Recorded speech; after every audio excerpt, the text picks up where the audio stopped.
sitting on your houses that long because you learn these techniques and these strategies.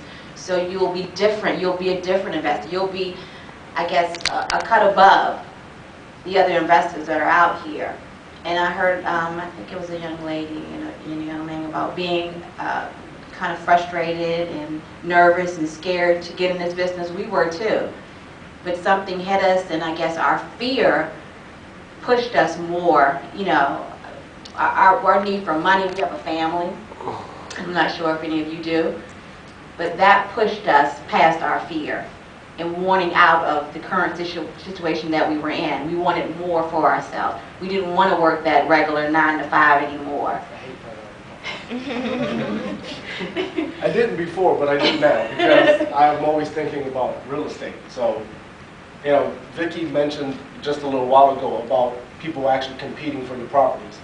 And you hear the gloom and doom and you think that we just had 2 investors literally get in an argument over our Grange Hall property. Who was going to buy it? Who was going to buy it. One put a signed assignment contract down for, we'll just pose numbers for this one, $20,000 for the assignment. But they didn't pay anything to it. And our model is until you actually pay us, the property remains on the market. Another cash investor came along and said, I'll give you that, and I'll give it to you in 5 days. Okay. The other guy shows up and is like, I'm ready to go. This guy paid us. You lost the property. He was there at the property, still trying to convince us to give it to him.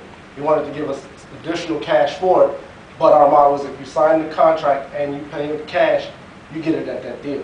The property appraised for $340, but we got the short sale agreed for $200. He walked into $140,000 equity. Now you can see why he gave up the $20,000.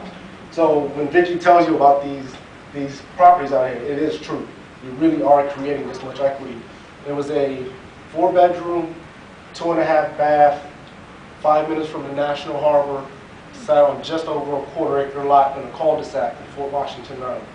It needed paint and carpet, had hardwood floors throughout, and the basement needed to have the carpet pulled up. That's it. That was it.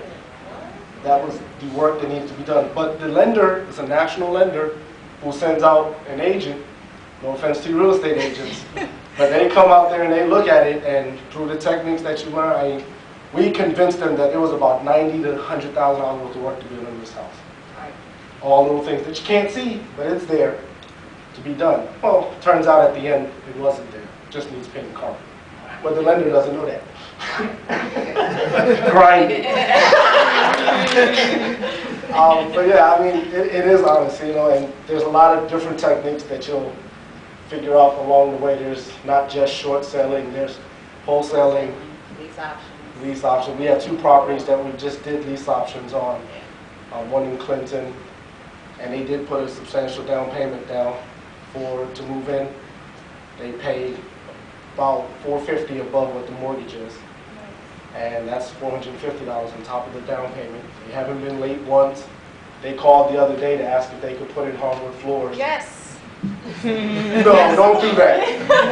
I mean, you know, but again, like you said, you have a tenant that's moving in and their full intention is to buy the house, and they're not going to wait until the end to do the upgrades because they're already in the house. You know, they're power washing the decks and they're repainting it, they're fixing the fence. We didn't put $1 into their house. We just bought the house by subject to and put a renter in there. And our closing to take acquire of the deed for subject to was paid by our lease option person who gave us a down payment, said thank you, and that money to them, had the title drawn up, we own the property. Done deal. Not $1 out of our pocket. Not $1, except for gas, because gas counts. But yeah, that's pretty much what's going on with us. And the marketing side of it, we just run with all the ideas that we're giving out. The social networks are serious. There's thousands of them out there. Brand yourself. They'll teach you about that all day long. Brand yourself. Come up with something that makes people remember you. Caricatures. There's a ton of stuff that your eyes haven't been opened yet until you actually get into the program. And one of the things that's different from this to the other seminars that we've been to is, again, it's not just a 2-day, 3 days, and that's it. There's a year-long process that you go through, so you continue to network with other people.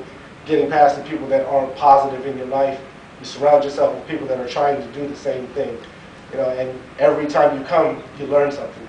No matter which event you come to, you may think you've heard something, but there's somebody there that's going to bring something new to the table every single time.